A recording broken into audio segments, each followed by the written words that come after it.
संग्राम देख रहे हैं आप, आपके साथ मैं हूं लावनी विनीत। तो थम गया है प्रचार का शोर और अब जनादेश होगा किसकी ओर, यही सवाल सबके मन में उमड़ घुमड़ कर रहा है कि पहाड़ों पर इस बार किसका परचम लहराने वाला है।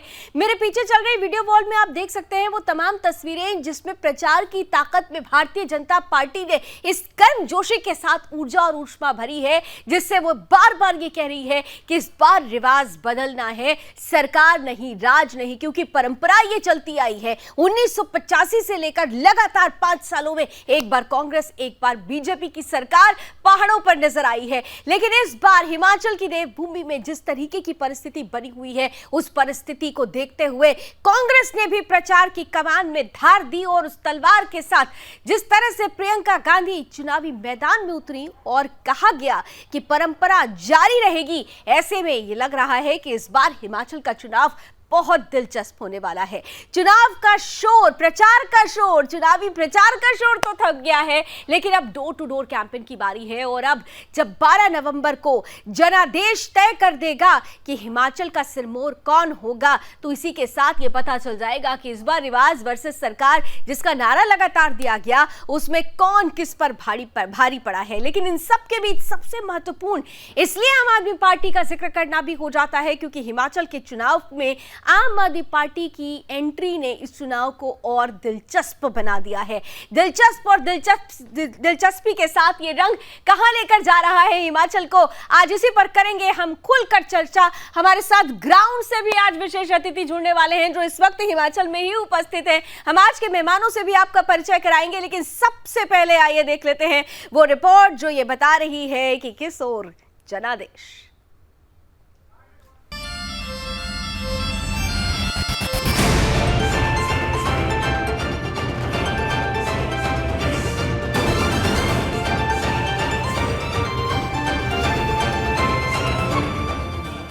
हिमाचल में चुनावी शोर का आज आखिरी दिन था।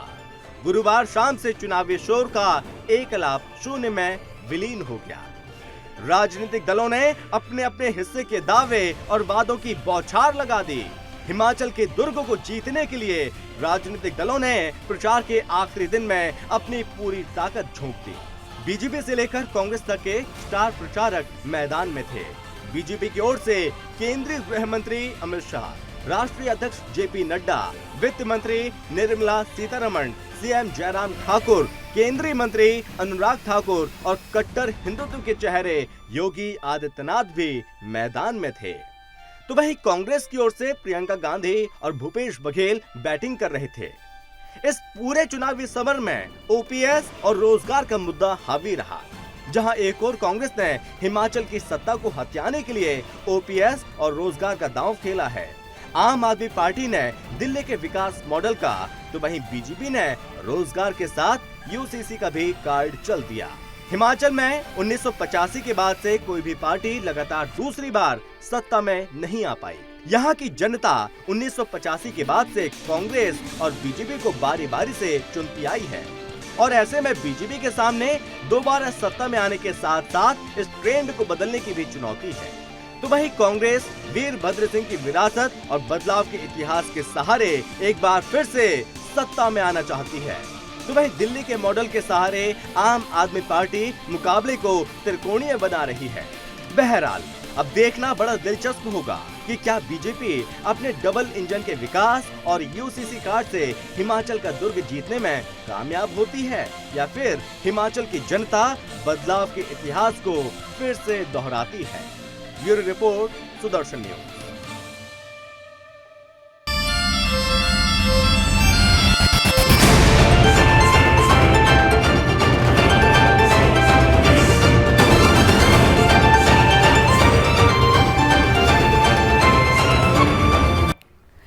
तो डबल इंजन की सरकार या फिर परंपरा की बयान, चुनाव बहुत दिलचस्प हो चुका है और इस दिलचस्पी के साथ जनता का मूड क्या कुछ कह रहा है, इसे लेकर भी अब सबकी धड़कनें तेज हो चुकी हैं। लेकिन इतना जरूर है कि भारतीय जनता पार्टी जिस तरीके से जीत को लेकर आश्वस्त हो रही है, स्पष्ट रूप से विकास का नारा दिया जा रहा है। दूसरी तरफ कांग्रेस है जो ओपीएस का दम भर रही है। किस तरह से चुनावी ताकत अंतिम पलों में झोंकी गई। जेपी नड्डा साहब को सुन लेते हैं और प्रियंका गांधी को सुन लेते हैं, जनता को किस तरीके से अपने पक्ष में करते हुए दोनों ही दिग्गज नजर आए।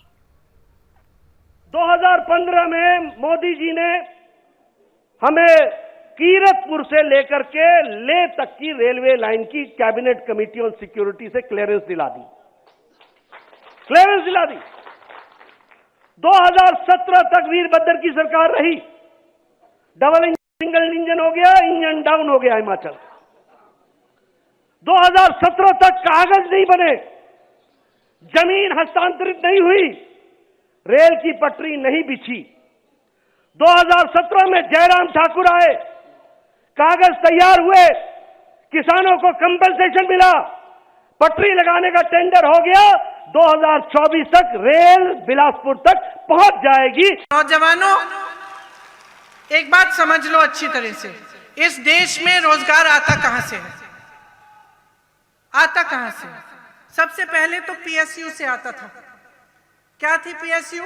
देश की संपत्ति, जो बड़ी बड़ी देश की सरकारी कंपनियां होती हैं, जिसमें सरकारी कंपनियां आपको नौकरी देती थी, यहां से बहुत रोजगार आते थे। आज भाजपा की सरकार ने क्या किया? कहते हैं गरीब के लिए चला रहे हैं ना सरकार। सच्चाई क्या है? जहां से सबसे ज्यादा रोजगार मिलता था गरीबों को, उन्हें अपने बड़े बड़े उद्योगपति मित्रों को तमाम पीएसयू बेच दिए, रेलवे बेचने की कोशिश, हर चीज को बेच दिया। तो पहाड़ों का मूड क्या है, क्या कहती है पहाड़ की जनता, ये तो 12 नवंबर को तय हो ही जाएगा। 8 दिसंबर को जब नतीजे आएंगे तब सब कुछ स्पष्ट हो जाएगा। लेकिन उससे पहले की जो परिस्थिति है उसमें ऊष्मा, ऊर्जा, ताकत है प्रचार की। इतना प्रचार हुआ है, इस प्रचार में दम किसका दिखा है, और दम के साथ साथ जो जनता का मूड स्विंग करने वाली परिस्थिति होती है, इसमें कौन कामयाब हो पाया है, ये सब भी जानने समझने की कोशिश करेंगे। आज आइए, चलिए अब अपने मेहमानों से, अतिथियों से आपका परिचय करा देती हूं। स्क्रीन पर लेकर आए हमारे साथ आज जुड़ रहे हैं भारतीय जनता पार्टी का पक्ष रखने के लिए, निरंतर आप उनको देखते रहे हैं हमारे शो में, प्रवक्ता संजय शर्मा जी, बहुत बहुत स्वागत। साथ ही साथ कांग्रेस का पक्ष रखने के लिए हमारे साथ जुड़ चुके हैं प्रवक्ता जीएस तोमर साहब, बहुत स्वागत। हमारे साथ इस वक्त जुड़ चुके हैं जाने माने राजनीतिक विश्लेषक डॉक्टर एसके दत्ता, बहुत स्वागत। और हमारे साथ इस वक्त आप मुस्कुराता हुआ चेहरा देख रहे हैं, हिमाचल से ग्राउंड से हमारे साथ जुड़ रहे हैं सुदर्शन न्यूज के रेजिडेंट एडिटर मुकेश कुमार जी। मुकेश जी, आपका भी बहुत बहुत स्वागत। और दत्ता साहब, आपके साथ ओपनिंग कर रही हूं क्योंकि जो परिस्थिति हिमाचल में बनी हुई है, चलिए लगता है शायद दत्ता साहब से हमारा भी कनेक्शन नहीं हो पाया है। मुकेश जी, आपके साथ शुरुआत कर रही हूँ। सर्दी का एहसास जरूर हो रहा है क्योंकि बर्फबारी भी हो चुकी है पहली, और पारा सर्दी के हिसाब से तो लुढ़क रहा है, लेकिन राजनीति के हिसाब से पारा बढ़ता ही जा रहा है। आप ग्राउंड पर हैं, पहाड़ की जनता का मूड भापा होगा आपने।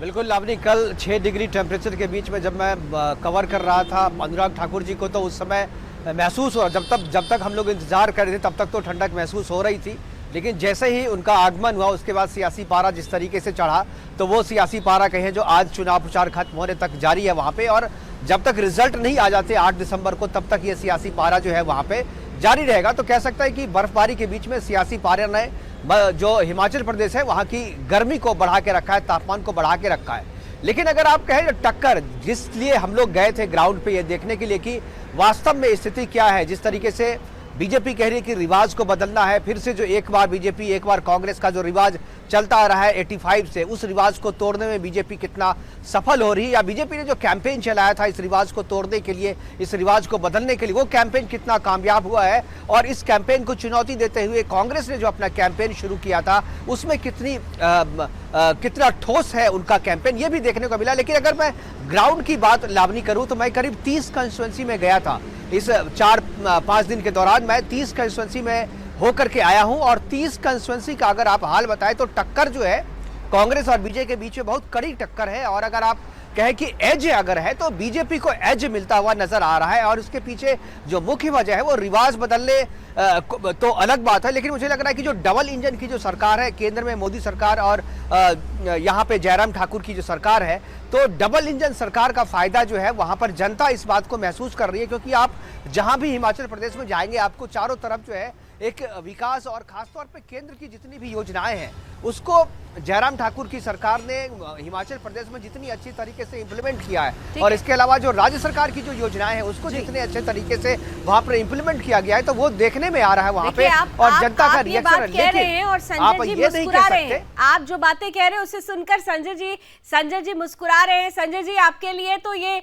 गदगद करने वाली बात है, क्योंकि ग्राउंड पर जो परिस्थिति होती है वो परिस्थिति बहुत हद तक वोटिंग पैटर्न पे नजर आती है। हालांकि जनता का मूड है, लास्ट मोमेंट पर कुछ कहा नहीं जा सकता, लेकिन फिर भी जो परिस्थिति अभी मुकेश जी ने बताई, आप उसे देखते हुए आज तो नंबर देंगे ना? क्योंकि अभी 2 दिन पहले मैंने आपसे नंबर पूछा था तो थोड़ा सा आपको कंफ्यूजन था, लेकिन आज लग रहा है आपके पास नंबर गेम में आप आगे बढ़ रहे हैं। देखिए लावनी जी, ना तो उस दिन कंफ्यूजन था ना ही आज कोई कंफ्यूजन है। हम 45 से अधिक सीटें लेकर के जो है वो हिमाचल प्रदेश में एक बार पुनः सत्ता में वापसी कर रहे हैं। जहां तक रही मुकेश जी की बात है, मुकेश जी ने खुद देखा है, पूरा हिमाचल को घूम करके देखा है और कल जो ओपिनियन पोल आए हैं, आप भी उनसे अच्छी तरह से वाकिफ हुई होंगी। किसी ओपिनियन पोल ने ऐसा नहीं कहा कि सरकार जाती हुई दिखाई दे रही है, जो कि एक सच्चाई है और जो मैं पहले दिन से कह रहा हूं। हम लोगों के अंदर जब ये चुनाव शुरू हुआ था, जब ये रिवाज बदलने की बात हमने शुरू करी थी, हम पहले दिन से बोल रहे थे कि प्रदेश के हित में ये है कि एक स्टेबल गवर्नमेंट, एक पार्टी की स्टेबल गवर्नमेंट कम से कम 10 साल तो रहनी चाहिए, ताकि जो विकास योजनाएं चाहे वो केंद्र की हो चाहे वो प्रदेश की हो, वो धरातल पे उतर आए। तो काफी हद तक अपनी बात को हम समझाने को लोगों को समझ आप कह रहे हैं कि आप कनेक्ट कर पाए। तोमर साहब, भारतीय जनता पार्टी लगातार ये कह रही है, देखिए प्रियंका गांधी को हम सुनते हैं, वो इंदिरा गांधी जी का जिक्र करती हुई नजर आती हैं, कनेक्शन की बात तो करती हैं, लेकिन वो कनेक्टिविटी जो प्रधानमंत्री नरेंद्र मोदी से हिमाचल की हो जाती है या विकास कार्यों को लेकर, जैसा कि अभी संजय जी भी कह रहे हैं, उससे जनता की कनेक्टिविटी हो जाती है। क्या आपको नहीं लगता कि ऐसी परिस्थिति में कांग्रेस के लिए एक बड़ी चुनौती अब भी है? तोमर जी, नहीं है कि ये मोदी का जहां भी जिस स्टेट में भी जाते हैं वो वहां पर अपनी कनेक्टिविटी जोड़ देते हैं, वहां ना किसी तरह से वो अपना रिश्ता बना लेते हैं, इसमें दो राय नहीं है। वो हिमाचल में आके जो है हिमाचल के बनते हैं, यूपी में जाके वहां की बात करते हैं, तो ये उनकी अपनी एक कला है, उनका एक राजनीतिक काम करने का उनका तरीका है। लेकिन हिमाचल को लेकर अगर चुनाव की बात करें, आज जैसा आप भी कह रहे थे लालवी की, आज जो है 5 बजे ये जो चुनाव प्रचार का शोर है ये बिल्कुल थम गया है और उसके साथ जो हिमाचल में थोड़ा सा जो मौसम में परिवर्तन देखने को मिल रहा है, मौसम का जो मिजाज बदला है, कहीं ना कहीं आसमान में बिजली कड़क रही है और लगता है कि मौसम और खराब हो सकता है और कहीं ना कहीं बारिश और बर्फबारी हो सकती है। लेकिन रही है साहब, क्योंकि जिस तरीके से अभी कुछ दिन पहले ही आपकी ही पार्टी के प्रवक्ता थे, उन्होंने कहा कि हम तो 50+ लेकर आ रहे हैं और उसके अगले दिन ही 26 आउट हो गए, 26 चले गए भारतीय जनता पार्टी में, तो बिजली तो कांग्रेस पर भी कड़क रही है। देखिए ये 22 जो 26 है या 21 जो भारतीय जनता पार्टी के जो बागी है वो सब कांग्रेसी नहीं है, वो इनके अपने भी बागी है। जो 11 सिटिंग एमएलओ की इन्होंने टिकट काटे हैं वो भी बागी है, कई लोग ऐसे हैं जो टिकट तलदार थे वो भी बागी है। तो ज्यादा टीम इनकी अपनी है, इसमें जो बागियों में जो टीम है भारतीय जनता पार्टी की, कांग्रेस पार्टी के उनके बराबर ना के बराबर है। आपकी सेहत पर कोई फर्क नहीं पड़ रहा, आपको लग रहा है कि आप कम बैक कर रहे हैं? देखिए प्रदेश की जनता ने ये मन बना लिया है कि जो 5 साल भारतीय जनता पार्टी ने जो प्रदेश में राज किया और जिस तरह से कई क्षेत्रों में जो ये विफल दिखाई दी है, उसके चलते चाहे पीएम मोदी जी आए, जेपी नड्डा जी आए, अनुराग ठाकुर जी आए, अमित शाह जी आए, कोई भी जो इनका स्टार लीडर अगर हिमाचल में आते हैं तो उसका ज्यादा असर नहीं पड़ेगा, क्योंकि अब ये कैंडिडेट ठीक है। एक कमेंट अब दत्ता जी से भी ले लेते हैं, फर्स्ट कमेंट फिर मैं और ओपन करती हूँ डिबेट आप सबके लिए। लेकिन दत्ता जी देखिए, अपने अपने दावे अपने अपने दम होते हैं, ये चुनाव की अपनी एक परंपरा चली आती है, हर पार्टी अपने आप को पॉजिटिव लेते हुए और अपनी जीत के लिए ही दम भरती है। लेकिन ग्राउंड पर जो परिस्थिति है, उस परिस्थिति को देखते हुए क्या आपको लग रहा है कि परंपरा बदलने वाली है या फिर परंपरा कायम रहेगी? नहीं लगता है कि परंपरा बदलने वाली है, क्योंकि स्थानीय सरकार के विरोध किसी तरह का एंटी इनकम्बेंसी नहीं है हिमाचल प्रदेश में। मेरा खुद का आकलन कहता है कि 45 से लेकर 55 सीटों के बीच में भारतीय जनता पार्टी की सरकार दोबारा रिपीट करेगी हिमाचल प्रदेश में। इसके पीछे बहुत सारे तथ्य और बहुत सारे कारण हैं। पहली बात यह है कि कांग्रेस की जो स्थानीय यूनिट है वो कहीं ना कहीं पे बिखर गया है हिमाचल प्रदेश में। बहुत ज्यादा इनफाइटिंग है कांग्रेस के अंदर। इसके साथ साथ आप अगर देखे होंगे, कांग्रेस के बड़ा कोई नेता कोई भी कैंपेनिंग के लिए गए नहीं है। सिर्फ प्रियंका वाड्रा को छोड़ के बाकी कोई मशहूर चेहरा कांग्रेस की तरफ से हिमाचल में कभी दिखाई नहीं दिया है। श्रीमान राहुल जी बेशक भारत जोड़ो यात्रा पे व्यस्त है, पर जहां जहां पे जा रहे वहां पे तो उस तरह का समर्थन नहीं मिल रहा है। और मेरे ख्याल से लगता है इसीलिए गुजरात और हिमाचल प्रदेश को भी चुनावी आंकड़ा से वो अपने आप को बिल्कुल बाहर रखे हैं। एक भी रैली श्रीमान राहुल जी की हुई नहीं है हिमाचल प्रदेश में। कांग्रेस अगर इतना ही कॉन्फिडेंट होता अपने परफॉर्मेंस को लेके, तो श्रीमान राहुल जी की बेशक 2-4 रैलियां जरूर होती, और प्रियंका वाड्रा तो के भी सिक्के का दूसरा उससे पहलू कई तो ये भी ज्यादा हो सकता है ना कि वो रैलीज होते हैं। कॉन्फिडेंट है, इसीलिए उन्होंने प्रियंका गांधी को ही सिर्फ जमीन पर उतार दिया है। सिक्के का नहीं, दूसरा पहलू तो ये भी हो सकता है। नहीं, कॉन्फिडेंट तब होता अगर उनकी पहले की सरकारों की परफॉर्मेंस इतनी शानदार रही होती हिमाचल प्रदेश में। आपको याद होगा कि कांग्रेस लगातार एक मुद्दा को उठा रही है, पुराना पेंशन स्कीम, पुराना पेंशन स्कीम, पुराना पेंशन स्कीम। पर कांग्रेस को तो सबसे पहले जवाबदेही इस चीज की बनती है ना, और कांग्रेस को इस चीज का जवाब देना होगा कि पुराना पेंशन स्कीम हिमाचल प्रदेश में कांग्रेस की सरकार ने ही खारिज किया था, और कांग्रेस के सरकार ने ही हटाया था इस चीज को।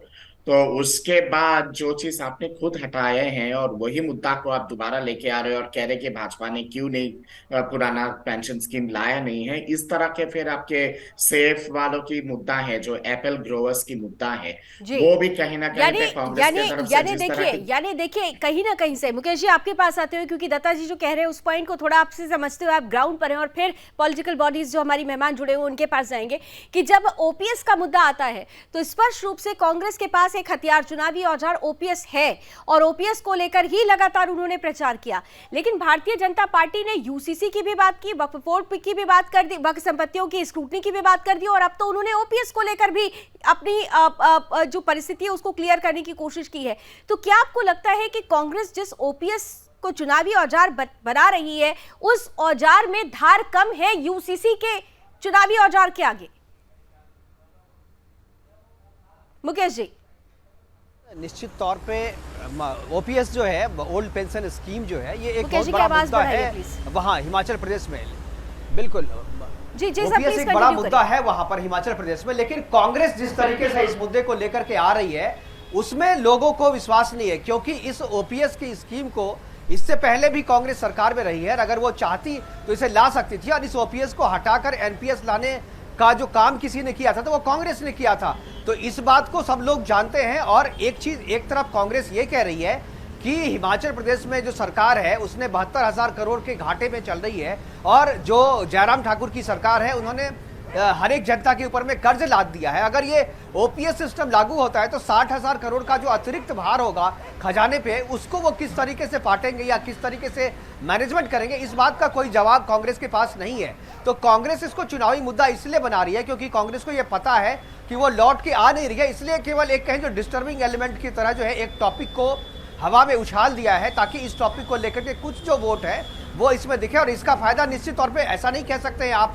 लावनी की, कांग्रेस को इसका फायदा नहीं मिल रहा है, क्योंकि जो अगर रोजगारों की संख्या अगर हिमाचल प्रदेश में अगर आप काउंट करें तो सबसे ज्यादा रोजगारों की संख्या जो है वहां पर वो एम्प्लॉय वो गवर्नमेंट सेक्टर के हैं, और गवर्नमेंट सेक्टर का एम्प्लॉय जो है एक बहुत बड़ा वोट बैंक है वहां पर, इसलिए उसको ध्यान में रख करके सभी सरकारें काम करती है। लेकिन वहां की जो एम्प्लॉय है वो इस बात को समझती है कि कांग्रेस जो है इस इशू को लेकर के सीरियस नहीं है, क्योंकि अगर सीरियस होती तो वो 2012 में भी ला सकती थी, उसके पहले भी ला सकती थी, और 2012 से पहले तो उन्होंने इनफैक्ट ओपीएस को हटा करके एनपीएस लाया था। तो तोमर जी, ऐसी परिस्थिति में तो जनता सब समझ रही है, पॉलिटिकल इशू बना क्रिएट करना चाह रही है। ठीक है तोमर जी, ऐसी परिस्थिति में तो फिर जनता भी सब कुछ समझ रही है।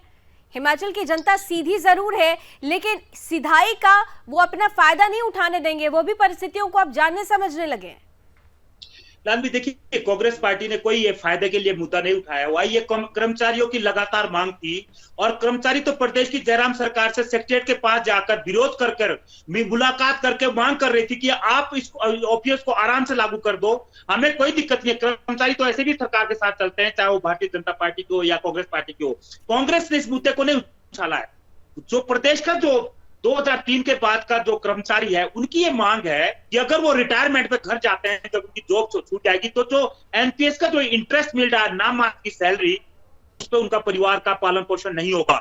अगर भारतीय जनता पार्टी कह रही है बार बार, और आपके रिपोर्टर भी कह रहे हैं कि ये तो कांग्रेस पार्टी ने जो शुरू किया, लेकिन उस समय मैं बार बार बोल रहा हूं, उस समय केंद्र में अटल बिहारी वाजपेयी जी की सरकार थी, उनका ये दबाव था कि राज्यों को जो है इसको मानना जरूरी हो जाएगा। अगर भारतीय जनता पार्टी सत्ता में है, डबल इंजन की सरकार है, तो इन्होंने ओपीएस को लागू क्यों नहीं किया? इनके पास तो 5 साल है, और अगर इनमें दम है, भारतीय तो जनता आपके पास थे, पार्टी आपने नहीं लागू किया था। सवाल वो भी ये पूछ सकते हैं। मुकेश जी कुछ कहना चाह रहे हैं, जल्दी से मुकेश जी। मैं एक चीज कहूंगा कि ओपीएस के लेकर के कांग्रेस इतना बड़ा मुद्दा बनाई हुई है, लेकिन ओपीएस को इन्होंने राजस्थान में लागू किया है, तो राजस्थान में ये इंप्लीमेंट क्यों नहीं? अभी तक नोटिफिकेशन निकाल दिया, लेकिन इंप्लीमेंट कहाँ हो रहा है? पिछली बार जो खबर आई थी, जब मुख्यमंत्री के साथ प्रधानमंत्री की बैठक थी, तो अशोक गहलोत जी ने आकर के मोदी जी को कहा था साफ तौर पे कि ये हमने ऐलान तो कर दिया है, अनाउंसमेंट तो कर दिया है, लेकिन जब तक केंद्र सहयोग नहीं करेगी तब तक ये नहीं होगा। यानी उनको भी पता है कि ये चीज वो ऐसी स्कीम है जिसे लागू नहीं किया जा सकता है, लेकिन जान करके एक पॉलिटिकल मुद्दा बना करके सरकारी कर्मचारियों को दिग्भ्रमित कर रहे हैं। और जो सरकारी कर्मचारी जो सीनियर हैं, उनको भी इस बात का पता है कि ये लागू नहीं हो सकता है, और ये केवल पॉलिटिकल एजेंडा बन के रह जाएगा। क्योंकि जब आपकी यूपीए की सरकार थी और राज्यों में भी आपकी हिमाचल प्रदेश में जब कांग्रेस की सरकार थी और यूपीए की सरकार केंद्र में थी, उस समय चाहती तो लागू करा करके इंप्लीमेंट भी करा देती थी, नोटिफिकेशन निकाल देती, लेकिन ऐसा नहीं किया कांग्रेस ने। अभी राजस्थान सरकार में गहलोत सरकार ने ऐलान किया है, लेकिन इंप्लीमेंट नहीं कर पा रही है। ठीक है, कॉम्प्लिकेशंस हैं दत्ता साहब, कॉम्प्लिकेशंस है, इसलिए इम्प्लीमेंटेशन नहीं हो पाता है, लेकिन इन सबके बीच में चुनावी हथकंडे का एक औजार जरूर बन जाता है। कांग्रेस और भारतीय जनता पार्टी, यूसीसी और ओपीएस, इसका जिक्र तो हम लगातार कर रहे हैं, लेकिन सबसे महत्वपूर्ण है आम आदमी पार्टी की एंट्री। क्या आपको लगता है कि इस यूसीसी और ओपीएस के बीच में कुछ ऐसे फ्लक्चुएट वोटर्स भी होंगे जो आम आदमी पार्टी के आने से खेल को बना भी सकते हैं, बिगाड़ भी सकते हैं? दत्ता साहब, देखिए, जहां आम आदमी पार्टी की बात आती है, आम आदमी पार्टी अगर हिमाचल में इतना ही सक्रिय होते या फिर हिमाचल प्रदेश को इतना ही महत्वपूर्ण स्थान देते, तो आम आदमी पार्टी की तमाम जितने सारे नेता सबके सब हिमाचल प्रदेश में कैंपेनिंग करते हुए दिखाई देते हैं। आम आदमी पार्टी की तो कोई उस तरह की जनसभा या फिर उस तरह की रैलीज हुई नहीं है। मुख्यमंत्री दिल्ली के गए ही नहीं है हिमाचल प्रदेश में।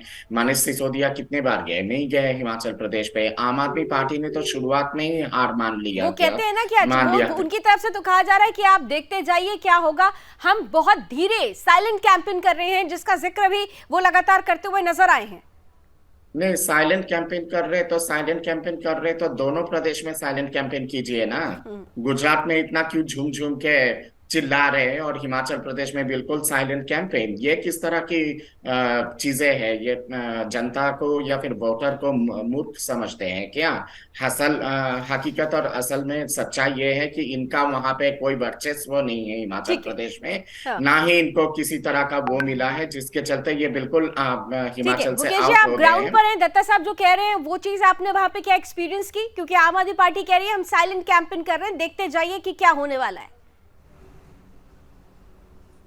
आपने देखिए, मैंने जितनी कंस्टिट्यूंसी में घूमा है और देखा है, तो झंडे बैनर तो जरूर कहीं कहीं मुझे दिखे थे आम आदमी पार्टी के, लेकिन कहीं पे प्रेजेंस नहीं दिखा, उनके नेता नहीं दिखे, वो कैंपेन करते हुए नहीं दिखे, और वहां पर संगठन इनका बन नहीं पाया है। तो मुझे लगता है कि इस चुनाव में शायद ही आम आदमी पार्टी अपना प्रेजेंस दिखा पाए। इक्का दुक्का कहीं अगर सीट गलती से कोई निकल गया तो बात अलग है, लेकिन मुझे कहीं एक भी सीट, अगर आप मुझे आकलन करके नंबर ऑफ सीट पूछेंगी लावनी, तो मैं कहूंगा कि आम आदमी पार्टी को कोई भी सीट मिलती नजर नहीं आ रही है मुझे। जितनी भी कंस्टिट्यूंसी में मैं गया हूँ, सीधी टक्कर यहाँ पर बीजेपी और कांग्रेस के बीच में है। आम आदमी पार्टी का मुझे लगता है कि ज्यादातर सीटों पर इनका जो है जमानत इनकी जो है वो जब्त होगी, और ये कोई प्रेजेंस दिखा नहीं पाए, क्योंकि इनका संगठन खड़ा नहीं हो पाया। संगठन खड़ा होता था और एक साथ पूरा का पूरा संगठन या तो बीजेपी में या नहीं तो कांग्रेस में जाकर के मिलता था, और इनके नेता खुद बार्गेन कर लेते थे कि मैं आपको सपोर्ट कर रहा हूं, आप मुझे क्या करेंगे नहीं करेंगे, अंडर द टेबल जो है वो बातचीत हो जाती थी इनकी। तो मुझे कहीं पे पूरे हिमाचल प्रदेश में आम आदमी पार्टी का कहीं प्रेजेंस दिखा नहीं। आप वहां पे आप प्रेजेंस नहीं देख रहे हैं, वो भले ही साइलेंट कैंपेन कर रहे हैं। शो में भी आज आम आदमी पार्टी नहीं आ पाई, उन्होंने शो के लिए नहीं कहा, यानी कुल मिलाकर वो भी समझ रहे हैं कि इस बार पहाड़ों पर उनका कोई इफेक्ट नहीं दिखाई देगा। फिर भी चुनावी प्रचार के दौर पर वो कह रहे हैं कि साइलेंट कैंपेन चल रहा है। लेकिन संजय जी, आपके पास आते हुए, देखिए, आम आदमी पार्टी है नहीं है, इसका फर्क हिमाचल में इसलिए नहीं पड़ता है क्योंकि शुरू से ही ये देखा गया कि भारतीय जनता पार्टी और कांग्रेस आमने सामने है। एक बड़ा सवाल बार बार सोशल मीडिया पर जो कमेंट्स आ रहे हैं, जिसको अभी मैं गो थ्रू हो रही थी आप लोगों के साथ इस डिबेट में आने से पहले, कि बहुत सारे लोग ये कह रहे हैं कि अगर आपको अपनी जीत पर इतना ज्यादा विश्वास था तो लंबी चौड़ी इतनी फहरिस्त क्यों बनाई गई स्टार प्रचारकों की? यानी कहीं ना कहीं से आप लोगों को लग रहा था कि इस बार जीत हो सकती है लेकिन सीटों में कमी आ सकती है। कांग्रेस ने कहीं ना कहीं से आपको एक बिग चैलेंज जरूर दे दिया है, क्या आप इसे मानते हैं? जी नहीं लावनी जी, देखिए, भारतीय जनता पार्टी का चुनाव लड़ने का जो तरीका है वो आज से नहीं है। कोई ऐसा नहीं है कि हिमाचल का चुनाव आया और हमने नेताओं की फेहरिस्त लंबी चौड़ी बना करके हम अपने नेताओं को ले आए हैं। आप अटल बिहारी वाजपेयी जी के जमाने से याद कर लीजिए, तब भी हमारे पास स्टार प्रचारकों की लंबी चौड़ी सूची होती थी और हम ये चिन्हित करते थे कि कौन से क्षेत्र के अंदर कौन से नेता लेकर के जाने हैं, और केवल हिमाचल में नहीं करते हैं, पूरे भारत में करते हैं। उसके बाद बात आ जाती है ओपीएस का, जैसे मुद्दा ये कांग्रेस ने छेड़ने की कोशिश करी, जिसके सहारे ये अपनी बेतरनी राजनीतिक पार लगाना चाहते थे, लेकिन इनको सफलता नहीं मिल पाई, क्योंकि हमने बात रखी कि इतने सालों से वन रैंक वन पेंशन का जो है, एक्स सर्विसमैन जो है वो मुद्दा उठा रहे थे, उसको किसने पूरा किया? उसको हमने क्षेत्रवार पूरा नहीं किया, उसको जब पूरा किया पूरे भारत के लिए योजना बनी, पूरे भारत के अंदर उसको लागू किया गया, और आज सैनिक वर्ग जो है वो उससे सहमत होकर के आज भारतीय जनता पार्टी के साथ खड़ा है। इसी तरह हम ओपीएस का कहते हैं कि जल्दबाजी में हम कोई ऐसा वायदा नहीं करेंगे, लेकिन जब भी करेंगे पूरे देश के लिए करेंगे, हिमाचल के लिए भी होगा, और केवल हम चुनावी फायदे के लिए जो है वो उसको आनन फानन में हम घोषित कर दें। जल्दबाजी में कुछ काम नहीं करेंगे, हम चुनावी फायदे के लिए कुछ नहीं करेंगे, संजय जी कह रहे हैं। ये हमारा वायदा है कि कर्मचारी का हितैषी अगर कोई देश के अंदर, प्रदेश के अंदर सरकार रही है तो वो भारतीय जनता पार्टी की रही है, और निश्चित ही इनके दर्द से, ठीक है, तोमर जी से जल्दी से जवाब देते हैं और इसका हल निकाला जाएगा। ठीक है, तोमर जी जवाब दे दीजिए जल्दी से। भारतीय जनता पार्टी की ये राजनीतिक मजबूरियां है कि वो हिमाचल में ओपीएस को लागू नहीं कर सकती है। अगर उन्होंने हिमाचल में ओपीएस को लागू करने का दावा किया तो देश के जो 18 राज्यों में इनकी भारतीय जनता पार्टी की सरकारें हैं, वहां पर एक नया बवाल खड़ा हो जाएगी, नई मांग खड़ी हो जाएगी, जो कि भारतीय जनता पार्टी के लिए एक मुसीबत का कारण बन सकती है। नहीं तो अभी तो थोड़ी देर पहले मुकेश जी ने राजस्थान का भी जिक्र किया था ना, राजस्थान में भी तो आप लोग नहीं इंप्लीमेंट कर पा रहे हैं, तो अगर आप एक उंगली उनकी तरफ उठा रहे हैं तो आपसे भी ये पूछा जाएगा ना कि कॉम्प्लिकेशंस तो होंगे, तभी तो आप राजस्थान में भी नहीं इंप्लीमेंट कर पा रहे। देखिए, छत्तीसगढ़ के मुख्यमंत्री और राजस्थान के मुख्यमंत्री ने खुद आकर शिमला में प्रेस कॉन्फ्रेंस करके कहा कि हम ओल्ड पेंशन स्कीम को लेकर काम करके लोगों को पहुंची शुरू हो गई है। अब यहां पर इनको पता नहीं होगा कि राजस्थान और छत्तीसगढ़ भी क्या कर रहे हैं। लेकिन मैं एक बात जरूर कहना चाहता हूं लाल जी, यहां पर जी विधानसभा के मुद्दे बिल्कुल अलग है।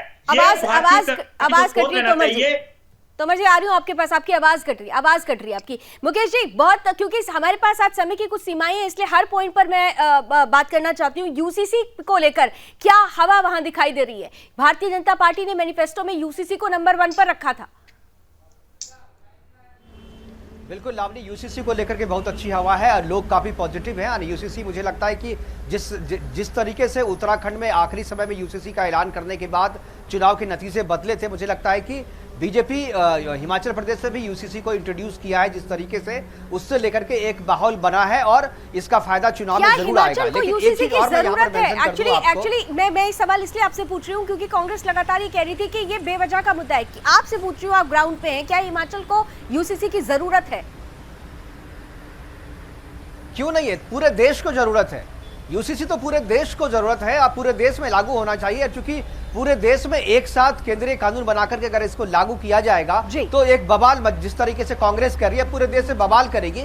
इसीलिए जहां जहां विधानसभा चुनाव हो रही है वहां जनता के सामने इस मुद्दे को रखा जा रहा है, और जनता अगर इसको सपोर्ट करती है तो वहां पर लाती है। क्यों नहीं, जरूरी है। मुझे लगता है कि इसके लिए क्या आर्गुमेंट है मुझे समझ में नहीं आता। यूसीसी तो कहीं भी पूरे देश में लागू होना चाहिए, केवल हिमाचल प्रदेश में अगर आप ये कहते हैं, क्योंकि देखिए एक कंफ्यूजन हमेशा होता है कि हिमाचल प्रदेश में मुसलमानों की संख्या कम है और यूसीसी को केवल मुस्लिम से जोड़ के देखा जाता है, जबकि केवल मुस्लिम की बात नहीं, ईसाई में भी जब यूसीसी आएगा तो ईसाइयों पे भी लागू होगा, जो सिख, बौद्ध, जैन, हिंदू और मुस्लिम सब पे लागू होगा।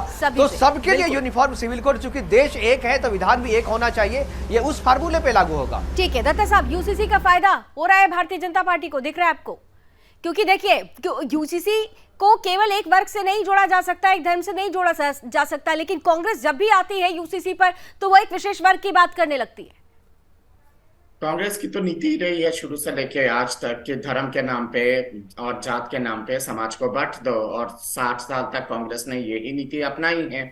जहां यूनिफॉर्म सिविल कोड की जहां बात आती है, यूनिफॉर्म सिविल कोड को कब तक लागू किया जाएगा, ये माननीय उच्चतम न्यायालय बार बार पूछ नहीं रही है क्या केंद्रीय सरकार से? सुप्रीम कोर्ट ने तो कितने बार फटकार लगाया है, यूपीए सरकार को भी कई बार फटकार लगा चुकी थी सुप्रीम कोर्ट, और उसके बाद आपके अटल जी के सरकार को भी कई बार पूछा गया था, भाजपा के मौजूदा सरकार को भी पूछ रहे हैं। मौजूदा सरकार ने जो हलफनामा दिया है और मौजूदा सरकार ने अभी हाल ही में जो सुनवाई के दौरान मौजूदा सरकार ने कहा है कि ये बहुत आवश्यक है लागू होना, और केंद्रीय सरकार इस पे बिल्कुल दमखम से कोशिश कर रही है।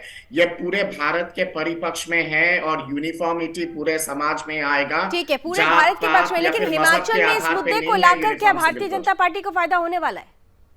पूरे देश में ये लागू होना चाहिए। हिमाचल क्या इस देश से बाहर है? सारे प्रदेशों में लागू होना चाहिए, पूरे भारत के परिपक्ष में ये तो पूरे भारत में लागू होना चाहिए, इसका पक्षधर तो हम लोग भी है। मेरा ये कहना था कि मैनिफेस्टो में इस बात को कहकर क्या फायदा होगा? क्या संजय जी यूसीसी की बात करके आप लोगों को लग रहा है कि हिमाचल की जनता भी इस बात को बहुत अच्छे से समझ जान रही है और फायदा होने वाला है? संजय शर्मा जी, वो केवल हम राजनीतिक फायदा लेने के लिए हमारे घोषणा पत्र में नहीं है। यूसीसी जो है वो हमारे लिए राष्ट्रीयता का मुद्दा है, और जब भी बात चलती है हम इसके पक्षधर हैं। हिमाचल के अंदर हम एक विश्वास दिलाना चाहते हैं कि हम जो है वो हिमाचल के अंदर भी चाहे इसको किसी धर्म या जाति या किसी समाज से जोड़ करके देखा नहीं जाना चाहिए। ये सबके लिए, ये सबके हित की बात है।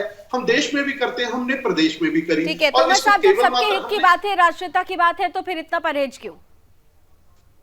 देखिए, भारतीय जनता पार्टी जो भी चुनाव लड़ती हो, चाहे वो राष्ट्रीय स्तर पर हो चाहे प्रदेश स्तर पर, कोई ना कोई मुद्दा, ये नया मुद्दा जो है लोगों के बीच में फेंक देते हैं। मैं कहता हूं हिमाचल में अगर यूसीसी की किस तरह से जरूरत समझ रहे हैं, यहाँ पर किसी भी धर्म का लिए सारे अधिकार यहाँ पर सुरक्षित है।